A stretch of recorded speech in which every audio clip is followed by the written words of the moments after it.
ঈদে মিলাদুন নবী সাহাবায়ে কেরাম করছে কিনা দলিল নেবেন? দলিল দরকার আছে? এবার আমি আপনাদের দলিল দিয়ে দেই। عن عبد الله بن عباس رضي الله عنهما أنه كان يحدث ذات يوم في بيته وقائع بلادته صلى الله عليه وسلم لقوم فيستبشرون ويحمدون الله ويصلون عليه صلى الله عليه وسلم فإذا جاء النبي صلى الله عليه وسلم قال حلت لكم شفاعتي الله أكبر বলুন। আপনারা কিতাবাত তানবীর মাউলুদুল বাশির নাজির সুবুলুল হুদা ফি মাউলিদ মুস্তাফা সাল্লাল্লাহু আলাইহি সাল্লাম খুললে পাবেন আন-নিমাতুল কুবরা আলাল আরাম, বিশ্ব সমাদৃত কিতাব, হাদিস কোটেশন গ্রন্থ। যাই হাদিসের কিতাবের প্রথম খণ্ড 11 পৃষ্ঠা 13 লাইনের পরে হাদিস শরীফ আছে। হযরত আব্দুল্লাহ ইবনে আব্বাস রাইসুল মুফাসসিরিন বলেন, আমি আমার নবীজির সাহাবায়ে কেরামকে নিয়ে, জাতি গোষ্ঠী পাড়া প্রতিবেশীকে নিয়ে আমার নবীজির ঈদে মিলাদুন নবীর দিনে নবীর মিলাদ মাহফিল করেছি। সুবহানাল্লাহ, জোরে বলেন না কেন? এটা কি কষ্ট পাচ্ছেন নাকি? কানা ইউহাদ্দিসু যাতা ইয়াউমিন ফি বাইতিহি, তার বাড়িতে, ওয়া কয়আ বিলাদাতিহি, নবীজির বিলাদত, নবীজির মিলাদ, নবীজির মাউলিদ, নবজুর মাউলুদ। কথা বুঝতেছেন না, বুঝেন না? মিলাদ মাহফিল সম্পর্কে তিনি আলোচনা করতেছিলেন।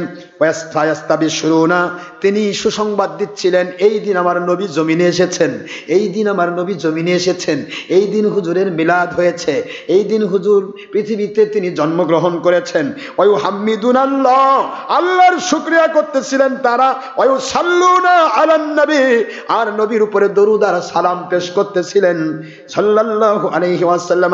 ফাইদা জান নবী, এরপরে আমাদের আমলের ভিতরে আখেরি রাসূল হুজুর পাক সাল্লাল্লাহু আলাইহি সাল্লাম যখন আসলেন, যা মানে আসলেন, নবীজি আসলেন আলাইহি তাদের কাছে। কয়লা হাল্লাত লাকুম শাফাতি, আয় আব্দুল্লাহ ইবনে আব্বাস রাইসুল মুফাসসিরিন, আমার চাচাতো ভাই, আপনি যে আমল করছেন, এই আমল পরবর্তীতে যারা করবে সকলের জন্য আমি নবীজির সুপারিশ করা ওয়াজিব হয়ে যাবে। আল্লাহু আকবার, জোরে বলুন। عن أبي الدرداء رضي الله تعالى عنه أنه مر مع النبي صلى الله عليه وسلم إلى بيت عامر الأنصاري رضي الله تعالى عنه وكان يعلم وقائع وبلادته صلى الله عليه وسلم لأبنائه وعشيرته ويقول هذا اليوم فقال عليه الصلاة والسلام إن الله فتح لك أبواب الرحمة والملائكة كلهم يستغفرون لك মান ফালা ফেলাকা নাজানা জাতাকা। আল্লাহু আকবার, জোরে বলুন। ভাইরা আমার খেয়াল করুন, আবু দারদা রাদিয়াল্লাহু আনহু আবু আমের আনসারী রাদিয়াল্লাহু আনহু বাড়িতে গেলেন নবীজির সাথে। মাররা, তিনি বলতেছেন, আমার নবীকে নিয়ে আমি আবু আমের আনসারীর বাড়িতে গেলাম। আবু আমের আনসারী ও সাহাবী, আবু দারদা ও সাহাবী, আব্দুল্লাহ ইবনে আব্বাস ও সাহাবী। সুবহানাল্লাহ বলবেন না?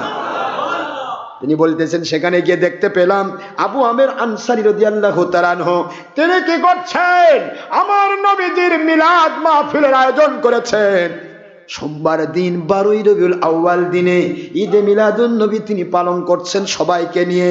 এর মধ্যে আমরা যখন আসলাম, হুজুর পাক সাল্লাল্লাহু আলাইহি ওয়াসাল্লাম যখন আসলেন, তখন আল্লাহর হাবিব বললেন, রে আবু আমের আনসারী রাদিয়াল্লাহু তাআলা আনহু, আপনাদের আমলটার জন্য আমি দেখতে পাচ্ছি আল্লাহর আসমানি সকল রহমতের দরজাগুলি খুলে গেছে।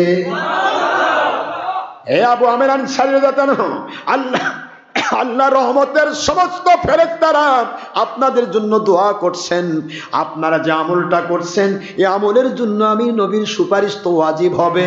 আর আপনারা যে আমল করছেন, মান ফেলাকা, আপনারা যে কাজটা করছেন, এ কাজ পরবর্তীতে যারা করবে না জাতাকা, আপনারা যে মর্যাদা পাচ্ছেন, আপনাদের জন্য যেমন আল্লাহ রহমতের ফেরেশতা দোয়া করছে, আপনাদের জন্য যেমন আসমানি রহমতের সকল দরজা খুলে গেছে, আপনাদের জন্য যেমন আমি নবীজির সুপারিশ ওয়াজিব হয়ে গেছে, অনুরূপ ভাবে তারাও সেই মর্যাদাগুলি পাবে যারা পরবর্তীতে আপনাদের আমলগুলি করতে থাকবে।